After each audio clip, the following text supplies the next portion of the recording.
همین گنبد کاوسما. اینا سربازان حضرت عمر فاروق بودند، در جنگهای حضرت عمر شریک بودند. تاریخ این را نوشته. آیا حسنین حسینی که میگوید هیهات من نزل الله در لشکر قاتل مادر شریک می شود، غاصب اون پدک و غیره شریک می شود و شهربانو یا شاه زنان دختر یزدگرد را چه کسی برای حضرت حسین انتخاب کرد که زین العابدین و فرزندان حسین از اون به دنیا آمدن؟ چه کسی؟ عمر فاروق بود. و این دختر بادشاه هست، لایق شاهزاده ای هست که حسینه.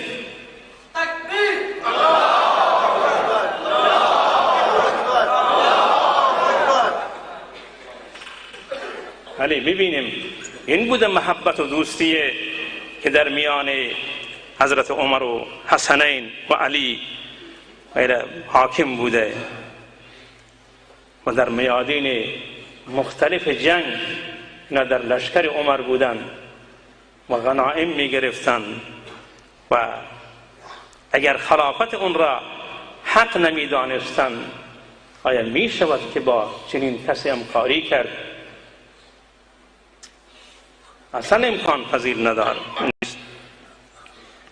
و ششم به نکاح در آوردن ام کلثوم که در هفته گذشتم گفتم که حضرت ام کلثوم را که دختر حضرت علی و فاطمه هست، من حدود 40 کتاب از منابع بزرگ برادران شیعه پیدا کردم که این نکاح را ثبت و ضبط کردند. و در کتاب عربی که اون مصاهرت و محبت در میان اصحاب و آل بیت بود، امین یکی از اونا امین نکاح را نوشته بود که حضرت عمر صاحب 2 فرزندم از این شاهزاده که ام کلثوم باشد میشوند به نام زید ابن عمر از بطن ام کلثوم و به نام رقیه بنت عمر از بطن ام کلثوم. پس این نکاح نمایانگری چی هست؟ دوستی و محبت یا نه؟ علامه مطهری در کتاب داستان راستان می نویسند که 2 یکی از عباضی ها و یکی از برادران شیعه میگه 2 شریک بودن، مغازهشان یکی بود. یکی سنی متعصب و همونطوری که ناصبی میگویند و یکی شیعی اثنا عشری. میگن با هم تجارت میکردن، بحث میکردن، طرفداران اینا داخل این مغازه بحث میکردن. علامه مطهری در کتاب داستان راستان نوشته تجارت خیلی خوبی داشتن، بحث خود را میکردن، تجارت خود را میکردن. در وقت بحث علمی بحث بود، وقتی که پول تجارت خود را تقسیم میکردن دوستانه دوباره به خانه. آخر امیر عباضی بزواج هست، عباضی خواستگاری کرد از دختر امون برادر شیعه اثنا عشری، اسم دخترش فاطمه بود. ببین قدر ما دوست هستیم، تاجر هستیم، همین دختر خود را به من بده. خواستگاری کرد از دختر اون شخصی که مطهری نوشته در کتاب داستان راستان نمیبینید، و این دختر خود را به من بده. این گفت که در جواب اینها مؤمنتون، این دختر من مؤمنه هست. منظور این که نکاحش با تو درست نیست، با تو سنی ناصبی نکاح دختر من درست نیست. آیا دختری که مال اون برادر باشد با اون عباضی نکاحش درست نیست، دختر حضرت علی چطوری نکاحش با عمر درست شد؟ اینا نگویند که اون دختر صدیق بوده، ام کلثوم اون زن حضرت طلحه بوده که بوده و طلحه قبل از عمر نمرده، اون زن حضرت طلحه بوده. به هر در خود را بزنیم این حرف درست در نمیاد. بعض چیزای عجیب و غریبی میگن که من دنبال اون مسائل نیستم. و حضرت عمر داماد کی هست؟ حضرت علی. بعد داماد حضرت رسول الله می شود. میگه عجیب هستند اینجا. عجیب اینا با هم دیگر وصل شدند. دختر حضرت عمر به خانه پیغمبر، دختر ابوبکر صدیق به خانه حضرت پیغمبر. حضرت عثمان دو تا دختر رسول الله را داشته، ام کلثوم و رقیه و ام کلثوم. حضرت علی اینطوری. بعد دوباره دختر حضرت علی به خانه حضرت عمر، هم داماد و هم پدر خانم. اینا اینطوری بودن، با هم اینطوری محبت داشتن، با اینطوری با هم دیگر دوستی داشتن. و اینکه بعضی هم میگویند که در منابع اهل سنت هست که حضرت عمر فاطمه را زده. چکار کرده؟ میگه عبدالکریم شارستانی در کتاب الملل و النحل نوشته، با انصاف اون کتاب را مطالعه بکنید. اول که کتاب ملل و نحل هست، هرچی عقیدت در دنیا هستند همه را می نویسند. اون کسانی که اینجا میان اطلاعات عمومی می نویسند، دایره المعارف می نویسند، هر عقیده را در کتاب خودشان درج می کنند. آیا همه این عقاید عقیده نویسنده هست یا نه؟ در کتاب ملل و نحل عقاید را نقل می کنند، می نویسند فلانی اینطوری گفته، فلانی اینطوری گفته. سید حسن خمینی یک کتاب دارد، فرهنگ ادیان و مذاهب هست. اون هر نوع فرقه را و عقیده را نوشته، عقیده خودشون نیست. فلان کس اینطوری میگوید، فلانی اینطوری میگوید. یکی میاد یک کتاب می نویسد، عقاید و اون مشارب و مکاتب را می نویسد، اون عقیده اش نیست. در اونجا بازم اون عبدالکریم شارستانی جمله گفته، عقاید و عقیده نظام معتزلیه که اصلا نسبت و ربط به اهل سنت ندارند، اون نظام معتزلی عقاید اون را نقض کرده. و این جمله هست و زاد فی الفریه. این زاد فی الفریه را دوستان از اون طرف قیچی میکنن. زاد فی الفریه معنیش چیه؟ اضافه کرده به دروغهایش. و زاد فی الفریه، اضافه کرده به دروغهایش. یعنی نظام معتزلی خیلی دروغ زیاد گفته. یکی از اون دروغهای اون بدبخت ملعون بلا تشبیه این بوده که قال ان عمر ضرب بطن فاطمه حتی سقطت جرینه. میگه این دروغی را اضافه کرده. ولا تقربوا الصلاة وانتم سکارا را نخوانیم. ولا تقربوا الصلاة پشترش وانتم سکارا هست. این ذکریا در بلوچستان سابقا بودن، نماز نمیخواندن. اگر ملای به اونا میگه چرا نماز نمیخوانی؟ گفت شما به قرآن ایمان نداری؟ گفت چرا؟ ولا تقربوا الصلاة، نزدیک نماز نروید. فویل للمصلین، وای برای نماز گزاران.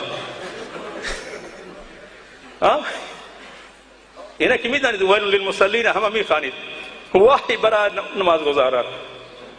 یکی مسجد نمیره، تنها نماز میخوان. گفت چرا تو تنها نماز مسجد نمیره؟ گفت خدا در قرآن گفته این الصلاة تنها، نماز باید تنها باشد. این مطابق عقل خودش عربی رو فارسی ترجمه میکنه. عزیزان من، اگر نقل میکنید از نظام معتزلی میگویید، همه دروغاش را بپذیرید. برای حضرت علی توهینایی کرده که اصلا حساب ندارد، اونا رو میپذیرید. بی حضرت علی توهینایی کرده که اصلا حساب ندارد. نظام معتزلی دروغی گفته، به ما چه ربط دارد؟ دیگران دروغ گفتن، به ما چه ربط دارد؟ و وقت را زیاد نگیرم. حضرت علی اینطوری از خلافت عمر تعریف میکنند در نهج البلاغه. وقال علیه السلام فی کلام له وولیهم وال فاقام، محکم استاد و استقام، بلند شد و محکم استاد، حتی ضرب الدین بجرانه، تاکه دین چنان سیراب شد که شتر سیراب می شود گردن خود را به زمین می گذارد.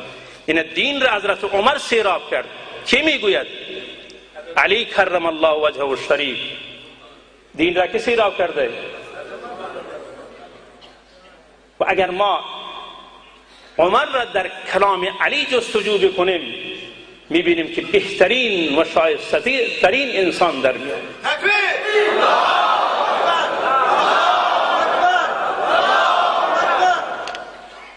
و 20 سال سکوت معنا ندارد. و علی که به عثمان ابن حنیف، من همین جمله را میگویم بس میکنم، علی که به عثمان ابن حنیف در خطبه 196 نهج البلاغه صفحه 656 بله جمله میفرمایند، من اشتباه گفتم دوباره تصحیح میکنم، در نامه 45 من اشتباه گفتم بعدا بگویم اون را، در نامه 45 به عثمان ابن حنیف انصاری که این امیر و استاندار و به اصطلاح ما و شما امروزی این استاندار و امیر حضرت علی کرم الله وجهه الشریف در عراق بود، به حضرت علی رساندن که عثمان ابن حنیف رفته به یک عروسی خیلی مجلل. به چی رفته؟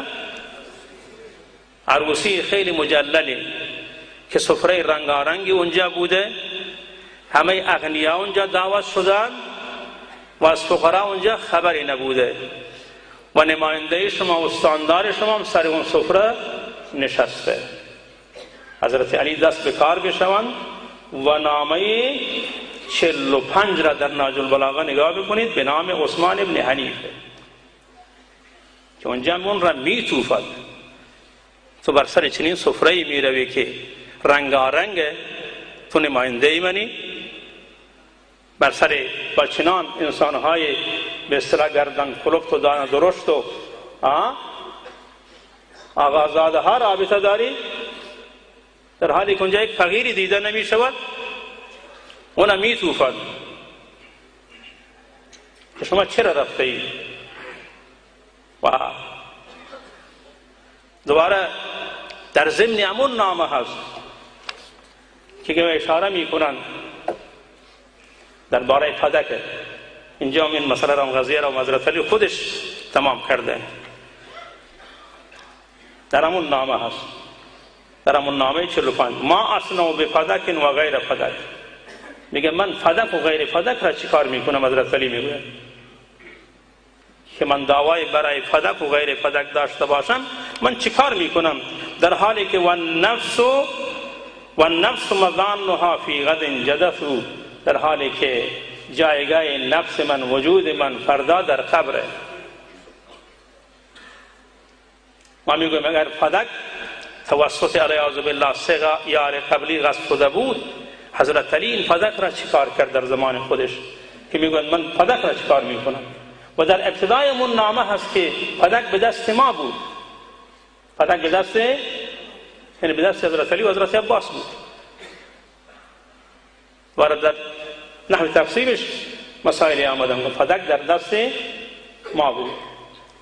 اینجا میگوید ما اصلا فدک و غیر فدک، من فدک و غیر فدک را چیکار میکنم در حالی که نفس من پرده داخل قبره؟ من اون چیکار میکنم؟ ما میگم در زمان حضرت علی هیچ کسی منازع، حضرت علی مخالف و منازع نداشت. آخرین خلیفه هست، هیچ کسی در سرزمین مدینه و اطراف مدینه کسی قدرتی هم نداشت اونجا. حضرت علی این زمان فدک را چیکار کرد که ما خطبه فدکیه بخوانیم؟ چیکار کردن خود فدک را؟ اگر تقسیم کرده به اولاد فاطمه داده که چشم ما روشن دل ما 25 سال اگر محصولش دیگران خوردن باز دوباره فدک برگشته، اگر تقسیم نکرده و همونطوری که خلفای ثلاثه اون را جزء بیت المال و جزء اموال عمومی می‌دانستند، حضرت علی اونطوری عمل کرده. فما هو جوابکم فهو جوابنا. و دیگه مسائل ایز فقط این شرارت های اسرائیل که در غزه دوباره مشتک باران و بمباران و کشتار مسلمانان را شروع کرده و شرارت های اونا را من در اینجا محکوم میکنم. خداوند تبارک و تعالی همه مسلمانان را عزت و شرف بدهد و اینکه ما از مسائل اختلافی و چنین و چنان صحبت بکنیم هیچ نتیجه برای جهان اسلام ندارد. تلك امة قد خلت لها ما کسبت ولکم ما کسبتم ولا تسألون عما كانوا یعملون. اونا امتی بودن، گذشتند و رفتند، هر کسی با اعمال خودش رفت. ما از اعمال اونا سوال نمیشیم، اونا از اعمال ما سوال نمیشوند. امروز اگر ما بیاییم و فدک را از خیبر جدا بکنیم و اون را بگیریم بکی بدهیم و این مسائل را امروز بیاییم و دامن بزنیم و این همه مسائل را مشکلات جهان اسلام را بگذاریم و برای چند نخل سرشکسته که جای من کتاب اطلس حضرت علی را گرفتم، بغیر از اینکه چند تا نخل سرشکسته که هیچ چی نداشتن، نخل که وقت سرش بزنیم مانند انسان دوباره دیگه میوه نمیده، چند تا نخل سرشکسته و پوسیده برای اون بیاییم و دیگه یقه بشویم و در مساجد این صحبت بشود و از این طرف اهل سنت اعتراض بکنند و از اون طرف برادران ما بیاند اون مسائل بازگو بکنند، هیچ نتیجه برای اسلام و مسلمین و جهان اسلام ندارد. و آخر دعوانا الحمد لله رب العالمین و صلی الله تعالی و سلم علی خیر خلقه.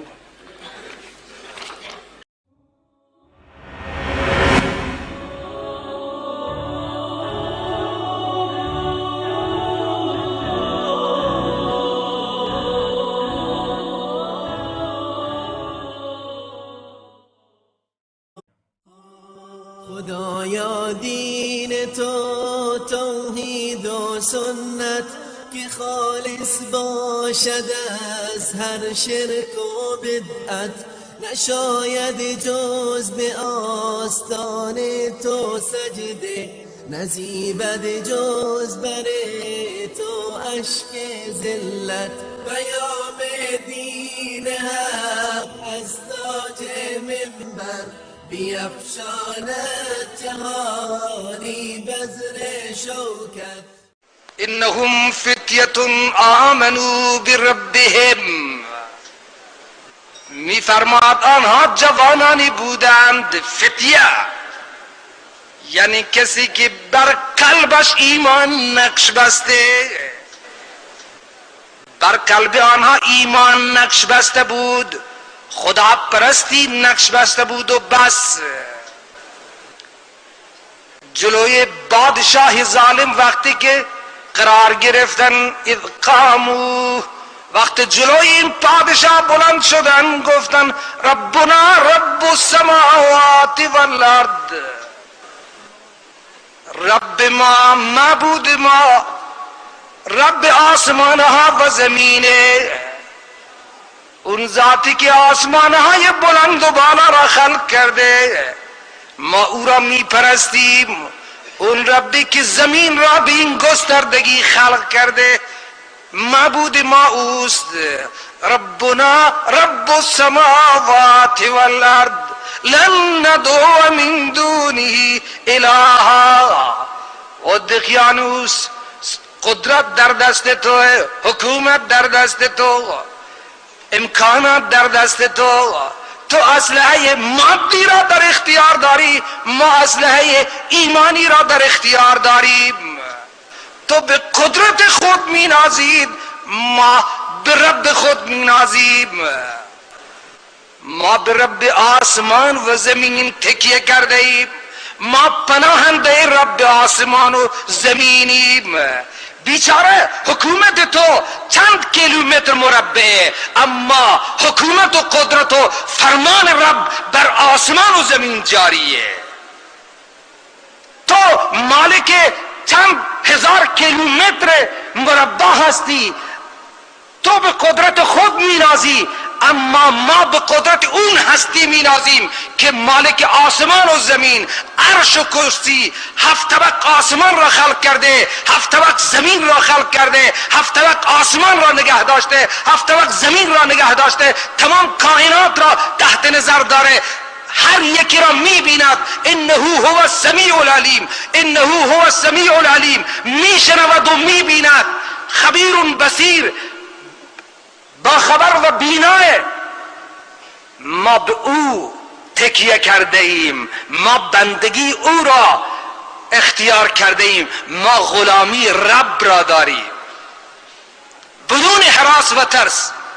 گفتن ربنا رب السماوات والارض لن ندعو من دونه الها، هرگز صدا نمی کنیم من دونه الها، غیر از رب معبودی دیگری را، ما غیر از رب هستی دیگر را سجده نمی کنیم، ما پیش مخلوق سرخم نمی کنیم، ما از مخلوق استمداد طلب نمی کنیم، ما غیر از الله تعالی هستی دیگر را متصرف و کارساز نمی دانیم. مالک ملک اوست، لله الامر فی السماوات والارض، اختیار و تصرف از آسمان گرفته تا زمین در دست الله تعالی. یدبر الامر، مدبر امر، متصرف امر، له ما فی السماوات والارض، لله جنود السماوات والارض، له الحکم، برای اوست حکم و دستور، ان الحکم الا لله، حکم و فرمان نیست مگر فقط برای الله، هرچی اون بفرماید او می شود.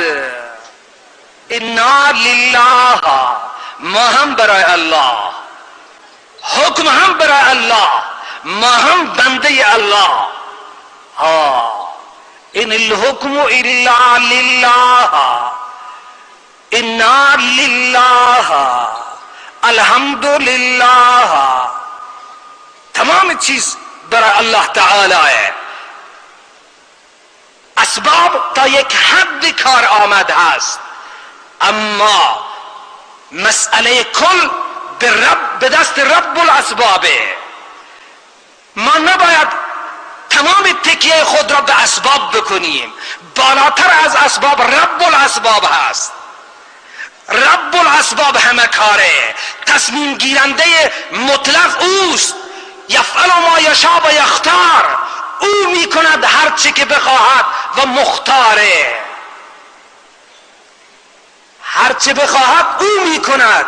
لا تسأل عما یفعل و هم یسألون، او را کسی نیست زیر سوال ببرد و او همه را زیر سوال میبرد. او هر چی بکند اختیار تام داره، اما بقیه اختیار تام ندارن، ولایت مطلق ندارن. ولایت مطلق فقط برای الله تعالی. حضرت رسول الله هم ولایت مطلق نداشت، خلفای راشدین هم ولایت مطلق نداشتن. قدرت مطلق و ولایت مطلق بدون قید و شرط فقط برای الله تعالی که غیر محدود و غیر متناهی. ان الله را کل شیء قدیر.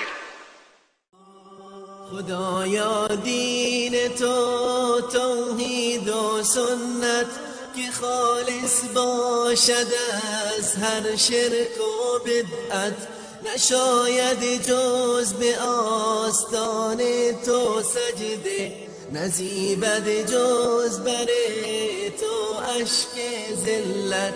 پیام دین حق از تاج منبر بیفشاند جهانی بذر شوکت.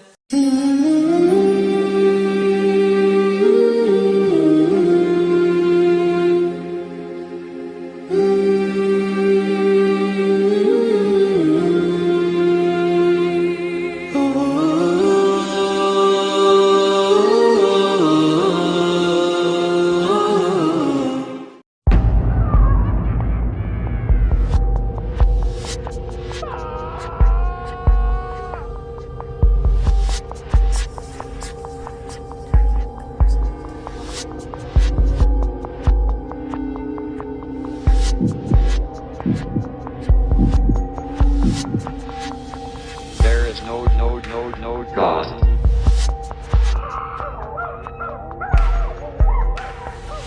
The big question is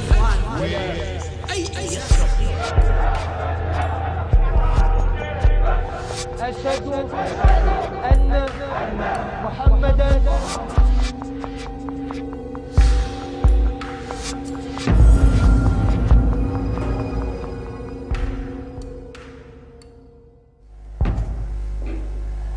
بسم الله الرحمن الرحیم. با سلام به شما بینندگان عزیز.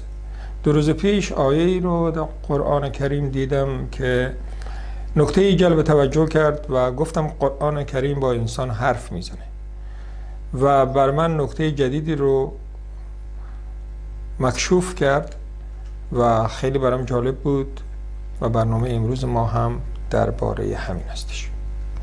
آیه در سوره فصلت شماره 53 هست. در این آیه نکته‌ای هست، نکته‌ای که به ذهنم رسید و خدمتتون میگم. اول آیه رو ببینید. اعوذ بالله من الشیطان الرجیم. سنریهم آیاتنا فی الآفاق و فی انفسهم حتی یتبین لهم انه الحق اولم یکفی ربک انه علی کل شیء شهید. معنیش اینه به زودی نشان خواهیم داد به شما، در آینده نشان خواهیم داد به شما چی و نشانه های قدرت خود رو در دور دست ها، در کهکشان ها و در درون بدنتان. فی الآفاق در دور دست ها و فی انفسهم در درون بدنشان، به ناباورا میگه. حتی تا یتبین لهم که دیگه مولا درزش نره، کاملا برشون روشن بشه انه الحق که الله حق است، قرآن حق است، دین حق است، همه چیزی که ما میگیم حق است. وجود الله رو ثابت میکنه. چی؟ آیاتی که خداوند در آینده نشان خواهد داد. من گفتم که وقتی این آیه رو خوندم با خودم گفتم این آیه بر مردمی نازل شد که 1400 سال پیش در زمان پیغمبر بود. چرا به اونا نشون نداد؟ یعنی چی در آینده نشون میدم؟ خب به همون مردم چرا نشان نداد؟ دلیلش این است که باید در آینده مردم دستگاه‌های اختراع کنن. بدن که همون بدنه، آسمون هم همون آسمونه، ولی که میگه من به شما نشان خواهم داد، خواهید دید. چگونه خواهید دید؟ شما دستگاه‌های اختراع خواهید کرد که توسط اون دستگاه‌ها میبینید قدرت دید شما، قدرت فهم شما با دستگاهی که اختراع میکنید زیاد میشه. من اینجوری برداشت کردم، هیچ راه دیگه نداره. اگه بدن همون وقت هم میدیدن، اگه چشم همون وقت هم میدیدن، اگه گوش همون وقت هم میدیدن، اگه خورشید و ماه همون وقت هم میدیدن، ولی گفت در آینده به شما نشان میدیم. کلمه سه آمده، کلمه سین در اینجا سر فعل که میاد معنیش آینده است. خب خودش یک معجزه علمی است. امروز ما دستگاه‌های خلق کردیم که پدران ما اصلا تصورش هم نداشتن. چه فکر میکرد که یه روزی تلسکوپی اختراع میشه، میکروسکوپی اختراع میشه، سونوگرافی اختراع میشه، هزاران دستگاه دیگه که به ما قدرت دید بیشتری داده. برای همین است که ما الان میفهمیم که زن باردار مثلا بچه‌ای تو شکمش پسر یا دختره، یا میفهمیم که فلان آدم سنگ کلیه داره یا زخم کلیه داره یا ورم کلیه داره. همشو با دستگاه میبینیم، درون بدن میبینیم. همینطور با تلسکوپ ها آسمان ها رو میبینیم. حالا بعضی از این دستگاه اختراع شده رو من برای شما نمایش میدم. مثلا یکی این دستگاه اگه اتاق فرمان بیاره، مثل اینا زیاده، حالا بازم میبینید، لطفاً بیارید. ربات میکروسکوپی با قابلیت حرکت در رگ‌های مغزی ابداع شد. یعنی دستگاهی ساختن، نوعی نخ رباتیکی ساختن، نخ‌های رباتیکی که میتونه در مسیرهای باریک و پیچیده مانند عروق مغز حرکت کنه. آقا در داخل مغز نخی که به اصطلاح باهوشه رو داخل میکنن، درون مغز میبینن. خلاصه ایش این است که دانشگاه فلان نخ‌های رباتیکی ساختن که برای پاک کردن لخته‌های خونی وارد مغز شده و از سکته مغزی جلوگیری میکنند. این نخه و اون رگ‌ها موی رگ‌هایی است که به چشم دیده نمیشه، اما درون اون رگی ساخته شده که قابل کنترل از خارجه. خب این درون بدن. حالا شما فکر کنید اگر که دارن میسازن و ساختنم دوربین های بسیار ریزی که وارد بدن میشه، درون بدن میبینی که داره چیکار میکنه. خب این قبلا که کسی نمیتونسته. در همین راستا شما حالا مثلا یک دستگاهی که برای دیدن آسمان ساخته شده، پدرای ما که نمیدونستن آسمان رو با همین چشم میدیدن دیگه، چیزی نمیدیدن، اما حالا ما با تلسکوپ اصلا دنیای دیگه ای رو میبینیم و قدرت خدا رو میبینیم، یه چیزی میبینیم. حالا اگه همه چیزو ندیدیم یه چیزایی فعلا میبینیم، داریم در حال این روند ادامه پیدا خواهد کرد، این روند فهم و چشم و قدرت، اینکه چشم ما زیاد میشه، قدرت گوش ما زیاد میشه با این دستگاه ها، که ما دیگه مجبور هستیم یتبین لهم انه الحق، دیگه مجبور میشه برای کسی که ایمان نداره مجبور قبول کنه که آقا این حق است. حالا بعضی از این دستگاه رو ببینید، در شماره 1. سلام و خوش آمدید به برنامه فضا. اینجا در کویر آتاکاما در شیلی هستیم، یعنی جایی که فضا چنان شفاف و خشک است که گویی از قبل مخصوص ستاره شناسان آماده شده. اکنون دانشمندان اروپایی اینجا را به عنوان مکانی برای ساختن بزرگترین تلسکوپ نوری و مادون قرمز جهان انتخاب کردند. اما ابتدا چند خبر کوتاه. ماهواره پژوهشی بپی کولومبو برای پرتاب به مدار سیاره تیر یک گام دیگر به مأموریت خود نزدیک می شود. یک تیم مهندسی مشترک از لهستان، آلمان و پرتغال موفق به ساخت و آزمایش یک پهپاد کوچک برای حمل ربات به سطح مریخ شدند. و تلسکوپ آتنا درباره ماهیت حفره‌های سیاه و مشاهده مکیدن ماده توسط این حفره‌ها تحقیق می کند.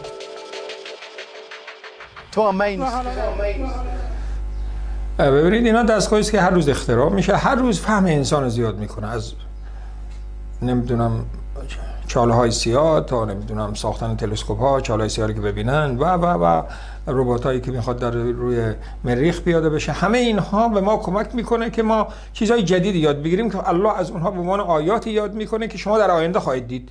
همین به ذات خود یک معجزه است که الله به ما گفت شما دستگاه‌های اختراع می‌کنید که در آینده قدرت من می‌بینید و روند این دیدن اینجوری میشه که چقدر هم که شما بخواید چشمتون رو ببندید، مثل حالا آقا برای ما هرچی میگه این چه جوری به وجود اومده، میگه آقا تکامل، فرگشت، الکی داستانی میفهمه که ولی اگه بچه‌م قبول کنه، ولی میدونید که مدیا قدرت داره.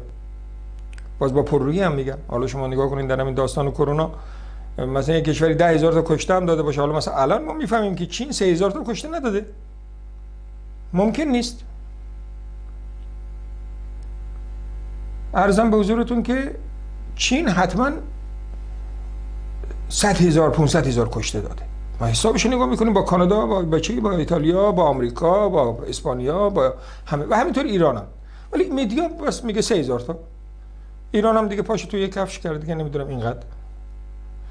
مدیا قدرت داره، حتی چیزی که میبینید هم باور نمیکنید، اما خدا میگه اینقدر نشونتون میدم که مجبورید باور کنید. حالا اینا میگم فرگشت است و نمیدونم، وقتی ما میگیم که آقا موسی دریا رو شکافت، میگه اینا چقدر آدمای خری هستن، اما خودش که میگه که آقا از مرچ خر درست شده، خر نیست. شما میگی که نمیدونم از خاک خر درست شده، از خر انسان درست شده. فرگشت یعنی همین، تکامل یعنی همین. خب منظور این است که این بهانه هم خدا ازشون میگیره، یعنی چقدر هم که احمق باشن اینقدر آیه نشون داده میشه. حالا یک دو سه تاشون من به شما خواهم گفت. عرض به حضورتون که بیایید کلیپ بعدی رو اول ببینید، بازم در همین رابطه، شماره 2. بذار ببینید این درون بدن انسان داره فیلم برداری میشه، یعنی چیزی که شنیدم که از بیرون از این فیلم، یعنی به اصطلاح با دستگاه سه‌بعدی اختراع کردن و از بیرون این فیلم گرفته میشه. سلول های بدن انسان، رگ های بدن انسان، چیزهایی که اصلا با هرگز ما در زمان قدیم نمیتونستیم ببینیم. این آیاتی است که الان ما میبینیم تو بدن انسان، بدنی که ظاهرا یک جگر بود و یک روده بود و نمیدونم، درونش دنیایی است که نمیشه هیچ نادانی هم باور کنه که خود به خود به وجود اومده. اگه خود به خود به وجود میومد مثلا مثل سنگ افتاده بود، درست، ولی دائما در حال حرکت، دائما در حال، عرضم به حضور شما که فعل انفعال داره، کارهایی رو میکنه که اصلا کارخونه‌های عظیم هم نمیتونن بکنن. ممنونم اتاق فرمان. خب این دوتا پس دیدید که دستگاه ها دید ما رو زیاد کرده. حالا ما در 2 مورد از بدن صحبت میکنیم که بر شما ثابت بشه، آیندگان که بیشتر میفهمن، اما امروز ما یه چیزایی میدونیم. در 2 مورد برای شما صحبت میکنم، یکی در مورد سیستم دفاعی بدن که این روزا بهش احتیاج هم دارید، و یکی در مورد گوش. شما ببینید که الله جل جلاله چگونه این دستگاه رو تو بدن ما قرار داده؟ عقل حیران میمونه. من تعجب میکنم چطور ممکنه یک انسان را قبول کنه که این چیزا خود به خود به وجود اومده. شما کلیپ بعدی که کلیپ شماره 3 رو ببینید. در این ویدیو ما تنها درباره این سلول ها صحبت میکنیم و به بقیهشون کاری نداریم. خب در هنگام عفونت چه اتفاقی میفته؟ توی یک روز زیبا شما به وسیله یک میخ زنگ زده زخمی میشین. در اولین دیواره سیستم ایمنی بدن شما، پوستتون یک شکاف ایجاد شده. باکتری های اون اطراف از فرصت استفاده میکنن و وارد زخمتون میشن. اونها با استفاده از منابع تغذیه‌ای بدن شما تعداد خودشون رو تقریباً توی هر 20 دقیقه 2 برابر میکنن. اوایل به صورت ناشناس فعالیت میکنن، اما وقتی جمعیت باکتری ها تا یک اندازه به خصوصی زیاد شد، اونها رفتارشون رو تغییر میدن و با تغییر دادن محیط اطرافشون به بدن آسیب میرسونن. سیستم ایمنی باید هرچه سریعتر اونها رو متوقف کنه.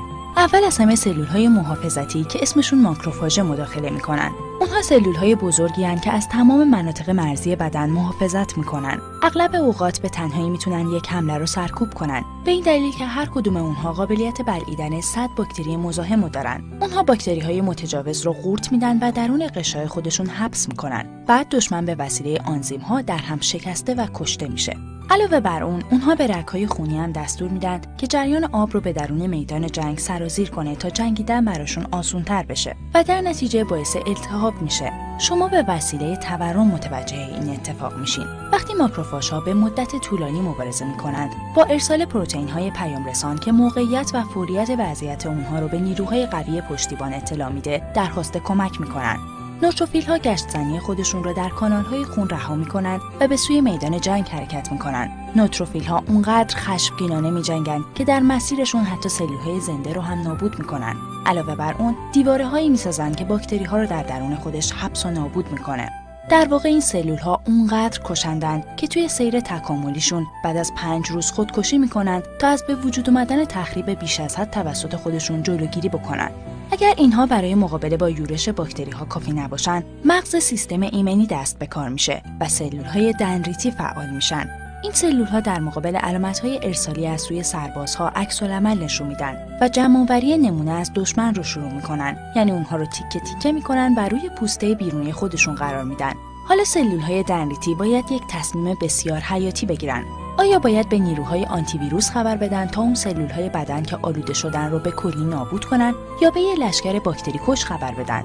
در این مورد به نیروی آنتی باکتری بیشتر احتیاجه. اونها به سوی نزدیکترین غده لنفاوی مسافرت میکنن که یه روز طول میکشه. در اونجا میلیاردها سلول کمک کننده و سلول‌های لنفوسیت تی کشنده در انتظار فعال شدنن. وقتی سلول‌های تی متولد میشن، یه دوره آموزش خیلی سخت و پیچیده رو میگذرونن و تنها 1/4شون زنده میمونه. این سلول‌های باقی مانده مجهز به مهارت‌های بسیار خاصی هستن. سلول‌های دندریتی به دنبال سلول‌های تی کمک کننده مجهز به اون مهارت‌هایی هستند که با هدفشون همخونی داشته باشن.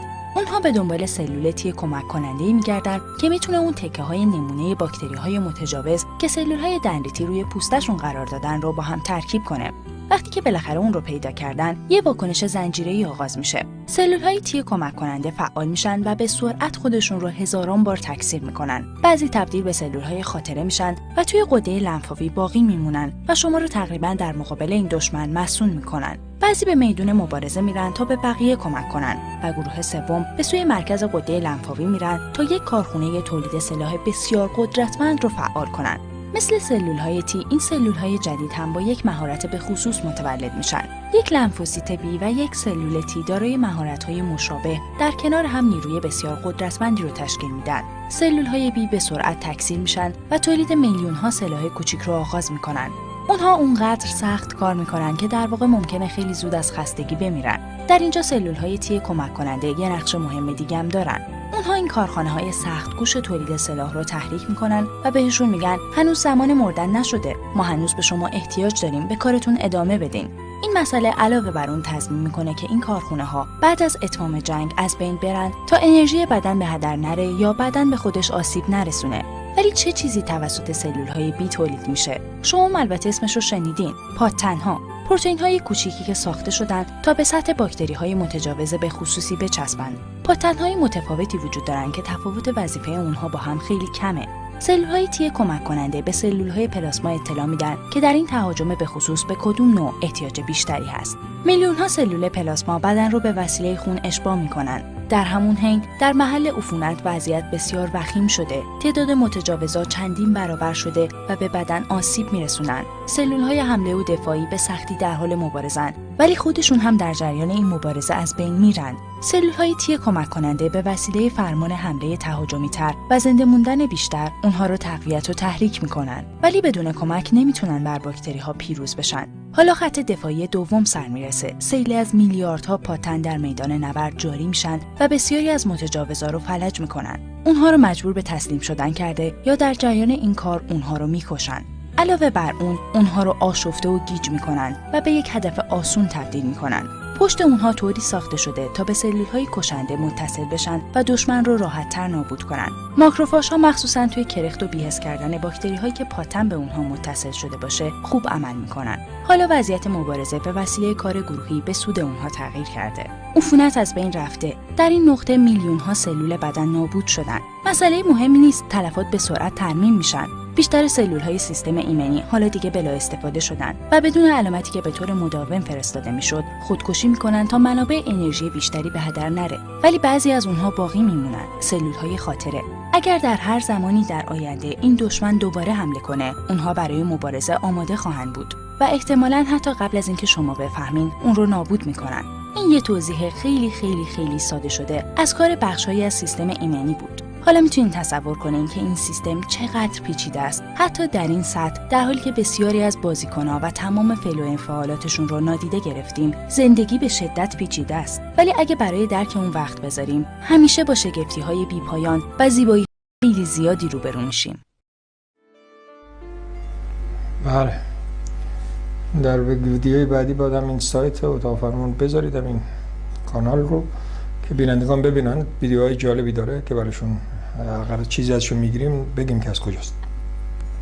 خب شما دیدید که عرضم به حضور شما که چگونه جنگ جهانی در بدن بود، جنگ شیمیایی هم بود، نیروهای کمکی هم می اومد، نیروهای بسیج هم می اومد، نیروهای واکنش سریع هم می اومد، نیروهای انتحاری هم می اومد. یعنی اونقدر کار میکردن خودشون رو میکشتن، فدایا بودن به اصطلاح.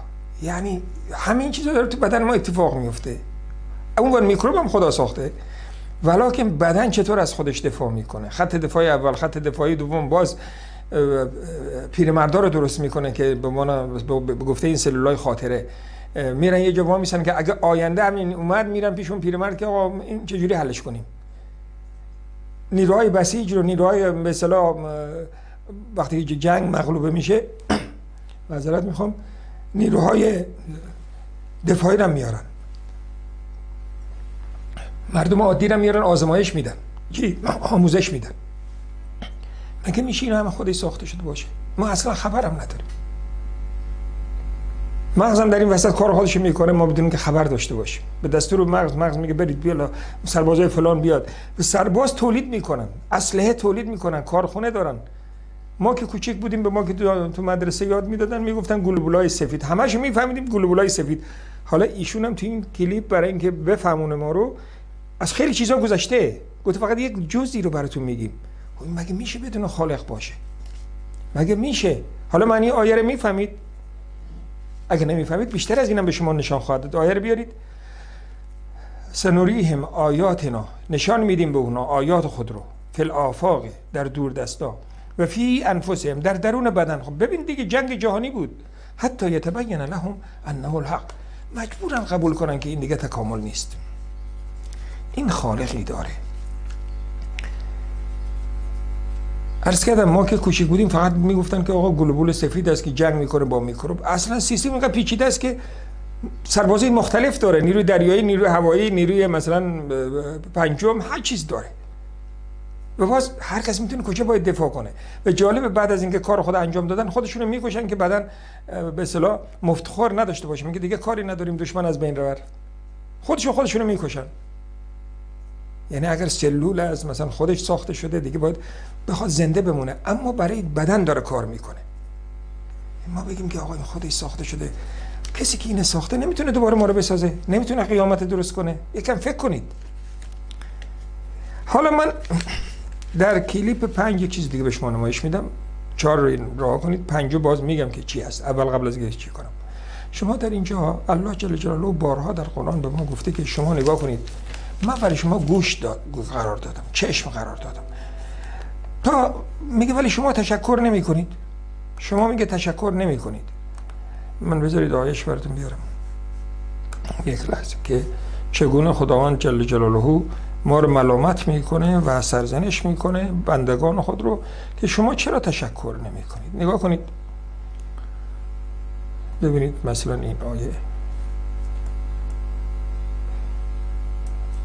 آوردید و هو الذی انشأ لكم السمع والابصار والافئده قلیلا ما تشکرون. او کسی است که برای شما گوش و چشم و قلب رو قرار داد و شما کم شکر میکنید یا کمی از شماها شکر میکنید. مثل این آیه زیاده. این گوش چیه؟ گوش میشنوی دیگه، نه؟ تو الان درون این گوش ببین، چون که بشر قدیم که نمیتونست، اگه آدم میمرد گوش باز میکرد، خب گوش بی حرکت بود دیگه. یعنی مثلا تشریح میکردن جسد، هیچ ازش نمیفهمیدن.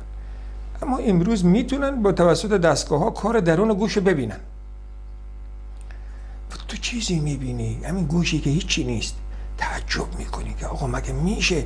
این شاهکار خلقته. بیشتر صحبت نمی کنم. شما کلیپ شماره 5 ببینید.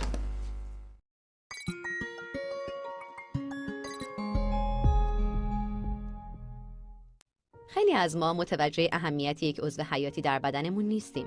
گوش‌هامون. برای درک گوش‌ها باید بفهمیم که صدا چیه. بلندگوهایی که الان دارین باهاشون گوش میکنین در حال ارتعاش هستند. اونها با خم شدن به درون و بیرون موجی از فشار رو در هوا ایجاد میکنن. تناوب این موجها یا سرعتی که امواج تولید کننده صدا به جلو و عقب حرکت میکنند، زیر و بمی صدا رو تحت تاثیر قرار میده. میزان فشار هوا در هر موج مستقیما به میزان بلندی صدا مربوط میشه. بخش بیرونی گوش ما این امواج رو میگیره. اون رو به بیرونه و از ساختار خاصی از منحنی ها برخورداره که به ما در تعیین جهت صدا کمک میکنن و همچنین فرکانس های استفاده شده در صدای انسان رو برجسته میکنن. بعد از اینکه امواج صوتی گرفته شدن، وارد کانال گوش میشن و با پرده گوش ما برخورد میکنن که یک پوسته نازک به پهنای 10 میلیمتره. حالا که ما صدا رو دریافت کردیم، گوش میانی این انرژی رو انتقال میده. کوچکترین استخوان‌ها در بدن شما یعنی استخوان‌های چکشی، سندانی و رکابی شروع به حرکت می‌کنن. استخوان چکشی به پرده گوش وصله و با عبور صدا از حفره گوش نیرو به وسیله فشار اهرمی تقویت میشه تا به استخوان رکابی میرسه که مثل یک پیستون وارونه عمل میکنه و امواجی رو در مایع گوش درونی به وجود میاره. قابل ملاحظه ترین افزایش در فشار توسط تقویت پنوماتیک صورت میگیره. مساحت رویه استخوان رکابی 3.2 میلیمتر مربع، در حالی که مساحت پرده گوش 55 میلیمتر مربع. این ویژگی در کنار فشار اهرمی از طریق استخوان‌های چکشی و سندانی باعث میشه که فشار نهایی 22 برابر بیشتر از وقتی باشه که صدا وارد گوش میشه. حالا به پیچیده ترین بخش شنوایی میرسیم، یعنی حلزون گوش. در واقعیت این قسمت از گوش به صورت پیچ خورده و کلافیه، اما برای درک اون راحت‌تره که بازش کنیم. در عمل درون اون 3 حفره وجود دارن. بیایید نگاهی به حفره مرکزی بندازیم. استخوان رکابی امواج فشاری رو ایجاد میکنه که از این سازه عبور میکنن. در طول دیواره درونی حدود 20 تا 30 هزار فیبر قرار داره. با ورود امواج اونها با توالی درستی با فیبرها برخورد میکنن و انرژی آزاد میشه. در واقعیت این فیبرها نیستن که به ما اطلاع میدن چیزی رو شنیدیم. یک سازه ویژه در کنار این فیبرها قرار داره که حاوی سلولهای موییه. وقتی فیبرها در نتیجه عبور صدا به لرزه میافتن، باعث تکون خوردن سلولهای مویی میشن که یک تکانه الکتریکی رو به عصب حلزونی و به مغز میفرستن. زیر و بمی مشخص صدا نقاط خاصی رو به لرزه در میاره و اصوات بلندتر سلولهای مویی بیشتری رو به حرکت در میارن. مغز ما تمام این داده های خام رو تفسیر میکنه و امکان لذت بردن از چیزهایی مثل موسیقی یا شرکت کردن در یک مکالمه رو برای ما فراهم میکنه. فکرشو بکنین، تمام این اتفاقات همین الان با سرعت تمام توی سر شما داره اتفاق میفته. این فقط یکی از سیستم‌های شناخته شده در بدن انسانه که بسیار فراتر از درک ناچیز ما عمل میکنه. بذارید آخر این کلیپ رو مردم ببینن. این سایت و به اصطلاح اینستاگرام و فیسبوکش هست. به نظرم اینا اسلامی هم نیستن و دیگه اصلا صحبت اسلام و یا حتی صحبت دین رو نکرد. داره حرفی رو میزنه که به اصطلاح بدن انسان چیز شگفت انگیزی است، تازه میگه یک گوششه. این همون چیزی است که آیه‌ای که امروز مورد بحث ماست داره میگه. آیه رو بازم باید ببینید بعد از دیدن این شاهکار خلقت. این شاهکار خلقت نیست. این تازه یکی از کارهای گوشه. این یکی از کارهای شناخته شده این گوش. حالا کار دیگه هم براتون نشون میدم که تعجب خواهید کرد. همین گوش. ببینید باز آیه رو ببینید. آیه سوره فصلت آیه 53 هست. آیه رو براتون خوندم. حالا معنیشو باز ببینید. به زودی داره به مردمی که زمان پیغمبر بودن نشانه‌های خود را در آفاق و در نفس خودشان، مثل گوش، مثل سیستم دفاعی بدن، مثل همین سربازا، مثل همین عجایب گوش، با آنها نشان خواهیم داد. نشان میدی چی میشه؟ اولا به زودی چرا نشان میدی؟ حالا نشان چرا نمیدی یا الله؟ برای اینکه اون وقت دستگاه نبود. این خودش یک معجزه است. خب بعد از اینکه نشان دادی چه خواهد شد؟ اونقدر میگه نشان میدم تا برای آنها روشن گردد که او حق است. یعنی خداوند حق است. نیست که شما از خودمون ما گفته باشیم. البته اینجا یک نکته دیگه هم داره که ما الان نمیفهمیم، شاید در آینده بفهمیم. برای حق بودن میگه حالا اگه اینا رو نبود، آیا این کافی نیست که پروردگارت بر هر چیز گواه است؟ این دیگه البته چیزی است که حتما در آینده میفهمیم که همه این چیزایی که ما ببینیم ظاهر قضیه یک باطنی هم داره که الله در هر کار دخالت داره. حالا ما نمیتونیم در اون مورد صحبت کنیم. چیزی که میتونیم صحبت کنیم همین بدن انسان. خب حالا این گوش یک کار دیگه هم میکنه. من چون اینو میدونستم، مثلا یکی میگفت گوشم خیلی درد میکنه، یا مثلا میگه فلانی گوشش اینجوریه، من گفتم این تعادلش از دست نداده، میگه ها داده. از کجا میدونستی؟ گفتم برای اینکه گوش به تعادل انسان ربط داره. یعنی انسان رو تو پای خودش ایستاده نمیفته، علتش گوشه. اگه گوش نباشه انسان میفته. من دوستی داشتم بیچاره بیماری در گوشش اومده بود که ناگهان این سیستم گوشش به هم میخورد، حتی در رانندگی تعادل خود از دست میداد. به دکترها بهش گفته بودن یا رانندگی نکن یا وقتی که اولین آثار دیدی بزن کنار و یه گوشه وایسا، چون اصلا میافتاد، نمیدونست این وره. حالا ما میفهمیم که کج میشیم، میفهمیم که داریم طرف چپ میافتیم، راست میشیم میفهمیم طرف راسته، بالا میفهمیم که بالاست، پای میفهمیم بالاست. اینو چه جوری میفهمیم؟ میفهمیم دیگه آقای فرگشت، آقای تکامل، میفهمیم دیگه. نه چرا میفهمیم؟ چه جوری؟ اگه یک دستگاه از بدن ما بیاد بیرون اونو نمیفهمیم، اون توی گوشه. شما این رو میتونید در فیلم شماره 6 ببینید.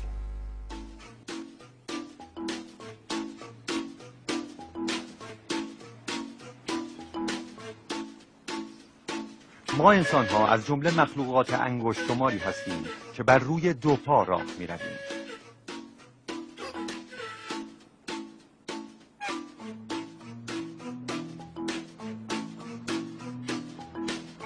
تنها دو دسته از موجودات روی زمین می توانند تعادل خود را به طور دائم بر روی دو پا حفظ کنند: انسان و برخی از پرندگان فاقد قدرت پرواز. هیچ یک از این دو دسته نیز، چه انسان و چه شترمرغ، طراحی ایدئالی برای حفظ تعادل ندارند. حفظ تعادل برای شترمرغ کار ساده‌ای به نظر نمی رسد، زیرا این پرنده باید جثه سنگین خود را بر روی پاهای بلند و باریک حمل کند. در حالی که ما انسان‌ها به دلیل قرار گرفتن تنه در امتداد پاها، حفظ تعادل برایمان ساده‌تر به نظر می‌رسد. ولی مشکل انسان سر سنگین اوست که حفظ تعادل او را با مشکل مواجه می‌سازد.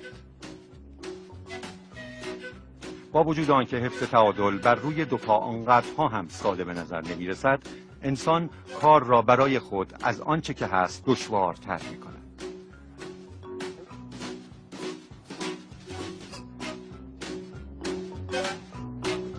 انسان با انجام دادن کارهای عجیب و خطرناک حفظ تعادل خود را با چالشی بزرگ مواجه می‌سازد. برخلاف سایر جانوران، انسان از راه‌های عجیب و غریبی برای محک زدن حفظ تعادل خود استفاده می‌کند و از این کار لذت می‌برد.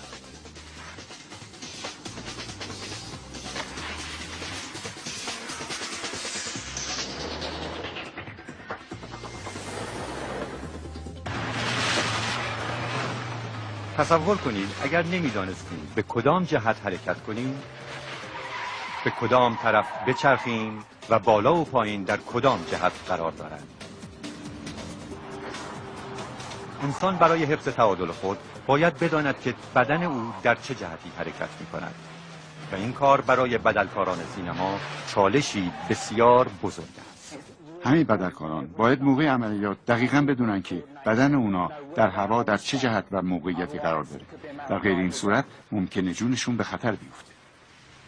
چگونه میتوانیم بفهمیم که بدن ما در چه جهتی حرکت میکند؟ تشخیص جهت حرکت بدن بر عهده عضوی است که در اعماق گوش قرار دارد. این مجموعه پیچ در پیچ که اندازه آن بزرگتر از نخود نیست به ما میگوید که بدن ما در چه جهتی حرکت میکند. بنابراین هنگامی که حرکت میکنیم توقف میکنیم، میپیچیم و یا میچرخیم، این حالات توسط گوش داخلی حس میشوند. داخل مجاری تعادل پر از مایع است. درون مایع موجک‌های بسیار ریزی قرار دارند. هنگامی که سر خود را حرکت می‌دهیم، مایع داخل مجاری تکان می‌خورد و با تکان خوردن مایع موجک‌ها خم شده و با این کار به مغز پیام می‌فرستند. این مجاری در 3 جهت مختلف قرار گرفتند. به همین دلیل است که ما 3 بعد مختلف حرکت را حس می‌کنیم. احساس تعادل یک چیز مهم دیگر را نیز برای ما روشن می‌کند. کدام طرف بالاست و کدام طرف پایین است.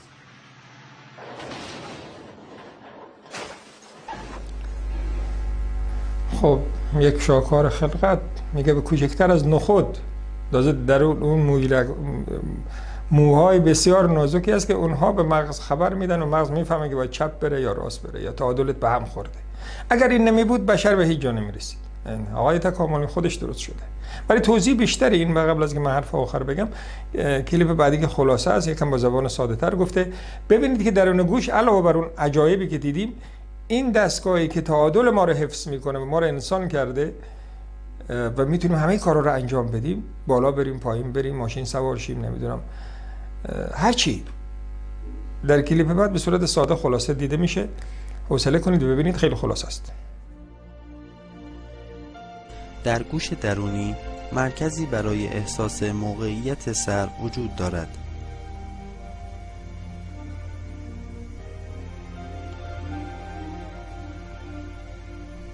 سلول‌های مژه‌داری در این مرکز وجود دارند که دارای مژه‌های بلند و کوتاه می‌باشند. تغییر موقعیت سر باعث حرکت ذرات درون این مرکز و در نتیجه جابجایی ماده ژلاتینی و نهایتاً تحریک سلول‌های مژه‌دار می‌شود. این سلول‌ها به نوبه خود پیام الکتریکی حاصله را به اعصاب حفظ تعادل ارسال می‌نمایند. بله. پس اون آیه‌ای که خداوند گفته بود به زودی آیات خود نشان میدیم به کسایی که در آینده میان در بدن انسان، اون آنها ما هستیم. خدا به ما نشون داده. ببینید باز آیه رو میارم برای اینکه اصلا صحبت ما از همین آیه است. به زودی نشانه‌های خود را در آفاق و در نفس خودشان، من الان 2 موردش براتون گفتم، در نفس خودشان در 2 موردش براتون آوردم، در گوش و در سیستم دفاعی. به آنها یعنی به من شما که ایمان اگه داریم که هیچ، اگه ایمان نداریم آنها میشیم، به آنها نشان خواهیم داد تا قبول کنن که حق است. آیا تو میتونی بگی که این چیزا خود به خود بوده، این تعادل بدن خود به خوده؟ والا اگر به اندازه یک 4 پام عقل داشته باشه انسان اینو نمیگه. خب حالا فایدهش برای ما مسلمان‌ها چیه دیگه؟ کافر ول میکنیم، چون که اگر دیگه اینم قبول نکنه دیگه چی رو قبول میکنه؟ آینده از این بیشتر هم خواهد بود، یعنی چاره دیگه نخواهد داشت که قبول کنه. حالا همین بیگ بنگی که میگن از یک نقطه شروع شد، در حیرت هستن که اینی چی کارش کنن. میگه هیچی وجود نداشت به وجود اومد. بیگ بنگ معنیش همینه. حالا دیگه صحبت جداست. خب حالا درسی که ما مسلمان‌ها میگیریم، الله جل جلاله که در بدن ما این همه دستگاه قرار داده و این دستگاه نیست که خوابیده باشه، داره کار میکنه، کارهای بسیار پیچیده، از اسلحه سازی گرفته. ببین هم چکشای کوچیک، همین استخوان‌های خیلی ریزی که تخ تخ میزنه، ما صدای همدیگر میشنویم، این دائم در حال کاره، صبح شب. خوابم باشه در حال کاره، ولی وقتی در خواب میگه آقا مزاحمش نشی، بخش مغز خاموش میشه، مثلا آف میشه، بسته میشه، میگه مزاحم نشی بیچاره بخوابه. بیدار شدی باز تخ تخ میکنه، اگه صدا خیلی خطرناک باشه از خوابم میپروندید. اینو کی میکنه این کارو؟ اینا رو کی انجام میده؟ همه چیز تنظیم شده. این تنظیم که شده، پس بیاید یک چیز دیگه هم تنظیم شده بدونیم که آقا عمر ما تنظیم شده، هم که اول زندگی که میگه خداوند رزق تعیین میکنه، عمر تعیین میکنه. رزق ما معلوم، به خاطر رزق دنبال طاغوتا نریم. مطمئن باشیم که الله ما رو کمک میکنه. در بدترین حالت باشیم، اللهی که تو بدن ما این همه کارا رو میکنه، دیگه 2 لقمه نون دادن چیه؟ میده دیگه 7 میلیارد 8 میلیارد انسان صبح بلند میشن تا شب، اگه نگران هم هستن روزی میخورن، اگه نگران هم نیستن روزی میخورن، اگه بچه‌ای است که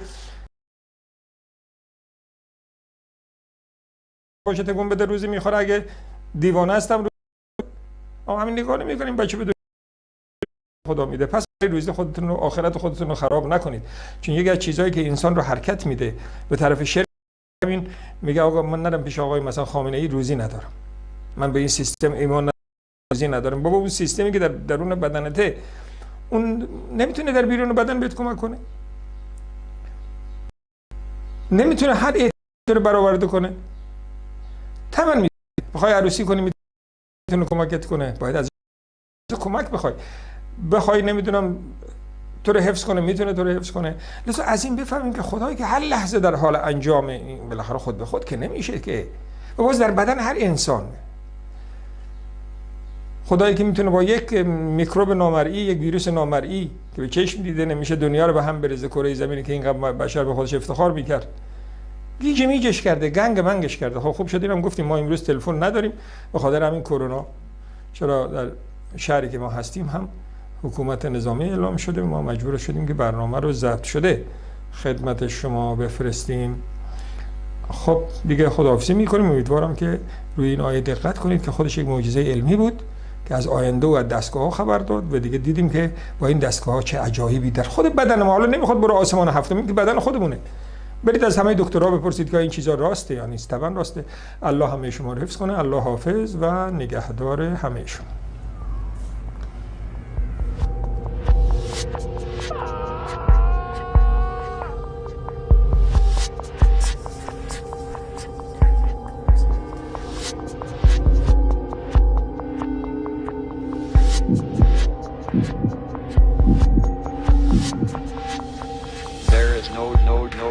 God.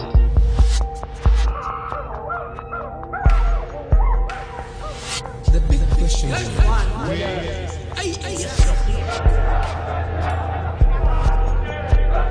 أشهد أن محمدا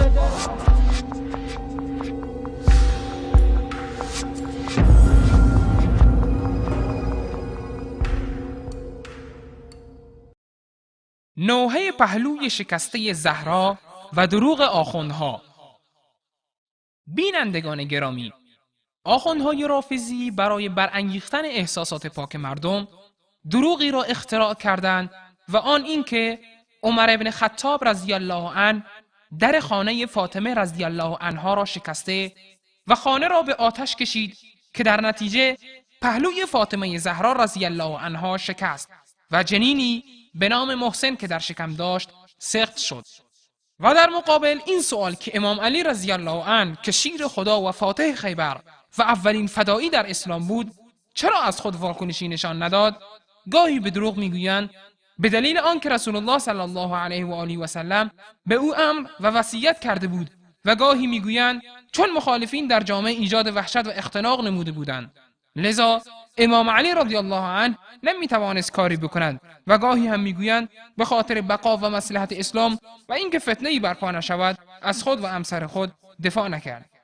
به کلیپ های آخوندهای رافضی توجه نمایید. نوحه پهلوی شکسته زهرا و دروغ آخوندها. یه مرتبه امیرالمؤمنین شنیدن فاطمه از پشت در صدا میزنه یا علی به دادم برسی، به خدا عمر مرا کش.